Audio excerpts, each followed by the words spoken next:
Again, I just want to show you guys how the material flakes. So no one can claim that I picked up something that wasn't black granite. I'm gonna knock on that a little bit, and you can see just how much it flakes. You know, and you can tell this all came from these pieces. So I didn't pick up dirt or rock from somewhere else and bring it here. So I'm gonna show you. Look at this. I just crumbled that. That's black granite. I believe on the Mohs scale of rocks, it's granite's a 7.5 out of possible 10, I believe. This stuff is crumbling. I mean, just look at that. That's incredible. I'm so thrilled to have found this. Thank you, Brian Forrester, for your videos.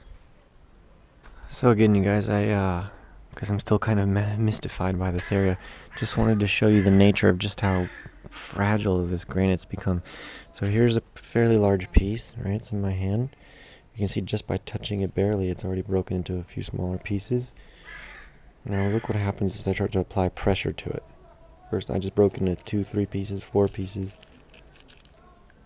It's now 1/10, 1/5 of what it was. I mean, that's very unnatural for granite. It shouldn't do that. So what I believe is that we are at one of the inner sacred temples or chambers for Hatshepsut. Not sure, but what I started to piece together was that maybe the black granite was an outer casing. Well, you know, it was a casing stone, because this to me looks like it wasn't supposed to be exposed. Granted, restoration has changed it, but let's assume that if this was never meant to be exposed, the black granite was on the outside, and then with whatever means, high current or heat, it caused it all to shatter and break off. Whether they were small pieces like that, or people came then and quarried, you know, the black granite away. But what use do you have if you're going to come to quarry it, what use do you have of black granite that I can break with my hands? You can't put it up in your house, you'll break it.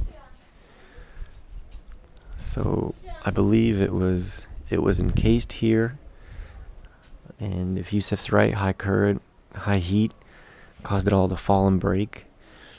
And you know what was left, a lot of it was probably just cleaned away.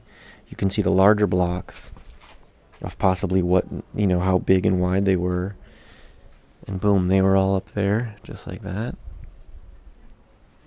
Fell down after the inner structure of it was changed to where it couldn't perform anymore as black granite and became soft as sandstone, or more malleable, I'm not sure. But again, I can break it with my hands just by barely touching it. Let's get a fairly large piece. Look at this. Let's look at that. I just destroyed it. So really interesting to get a geologist's opinion. So if you're trying to find that black granite area, come through the 2 smaller doorways here, end up at the Temple of Hatshepsut, if that's accurate. Go inside, look, and then as you exit, turn right, and you'll come through this corridor where there was another doorway here. It's now broken and missing, and you'll end up at the baked black granite there and down there. Definitely worth a look. I mean, if you don't believe in anything and this is a typical story to you, no problem, but just come and touch the granite and see what happens.